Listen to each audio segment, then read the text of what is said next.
Hello বন্ধুরা, আমি এই মুহূর্তে আছি তিস্তার চরে। আপনারা এখন দেখবেন একটি মহিষের গাড়ি তিস্তার বালুচর ভেদ করে কিভাবে এগিয়ে আসতেছে। চোখ যেদিকে যায় শুধু ধুধু মরুভূমি।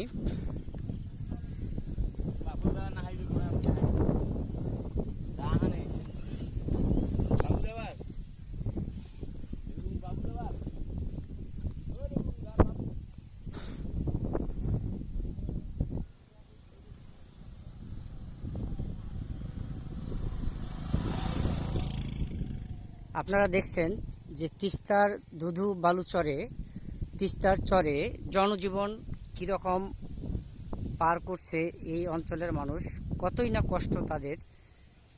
আরও যদি বন্যা বা ভারত পানি ছেড়ে দেয় তাদের দুঃখের কোনো শেষ থাকে না। এই তিস্তার বালুচর, এটা হচ্ছে রংপুর জেলার গঙ্গাচড়া উপজেলার নোহালী ইউনিয়ন। সামনেই মিনার বাজার। এই যে মিনার বাজার, রাস্তাঘাটের পরিবেশ খুবই লাজুক, শুধু বালু আর বালু।